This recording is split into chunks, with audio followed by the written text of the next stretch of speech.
It's time once again to check on the tadpoles and have a look at the pond. In Frog Watch.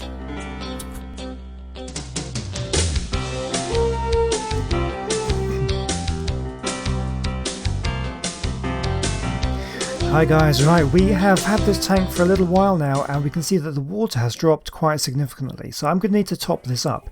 Now I need to use distilled water because obviously I can't use tap water because tap water has chlorine in it and that will harm the tadpoles. So you can see here that that rock is now poking out the top of the water, and it certainly wasn't before. So I'm going to use this. This is my still.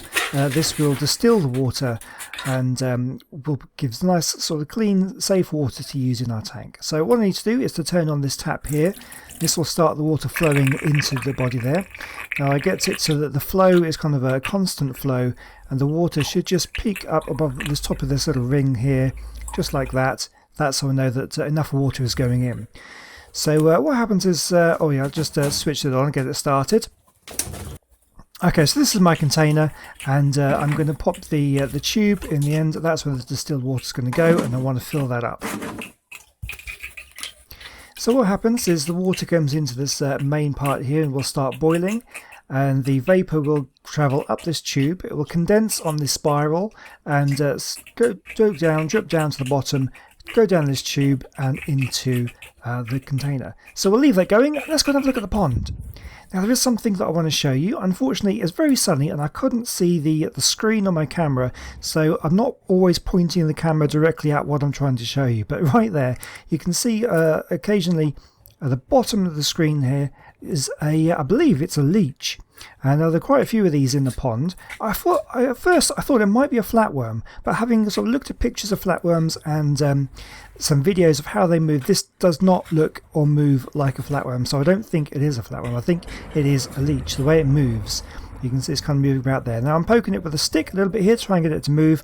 Of course, how do you study nature? You poke things with a stick. That's the best way of doing it. So we can see here, we can see it moving around like that. It stretches out hugely, and of course when I poked it, it would contract up, and the size difference is quite large.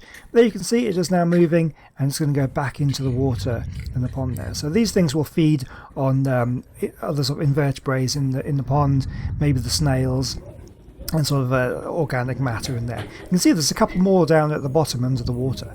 So that's fascinating. That's something I wanted to show you. Okay, so this still has now been going for a little while. You can see it boiling away in there.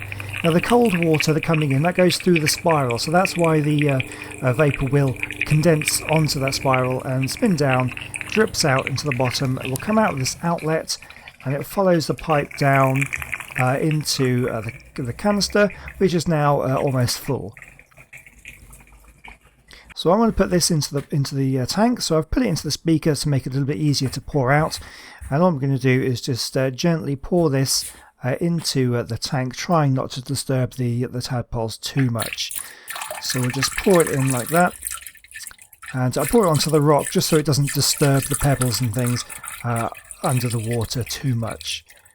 And nice clean water. This is a way of actually sort of replacing the dirty water. What you can do, if you have dirty water, you can remove the water and replace some of it with distilled water. Now you can see we haven't filled up. I've put about a litre in there. I'm going to need a few more of those to get it back up to where it was.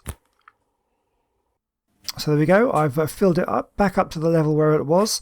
And so there's plenty more room in there for them to swim about in, and some nice fresh clean water for them as well. And you can see it's now submerged the rock, and I've also fed them as well. And yeah, so they should all be pretty happy in there. No changes to the tadpoles as of yet, but there is something I want to show you. If I can get a closer look at some of these tadpoles, we'll try and look at the spotting on their bodies. You can see, let's get a closer look here. So you can see that on that big one's pretty good actually. You look at that one, there are some sort of bronzy, goldy coloured sort of spots, the sort of speckled skin.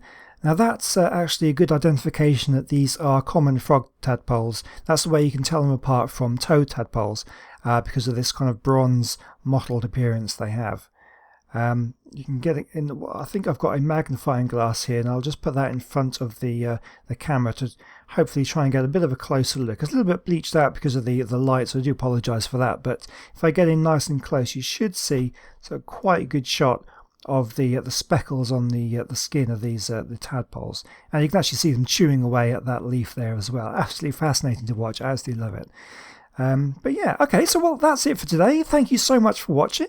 If you have enjoyed it, please don't forget to leave a comment, leave a like, and subscribe if you want to see some more. I think some exciting things are going to be happening very soon because these are getting pretty big. So I'll see you next time.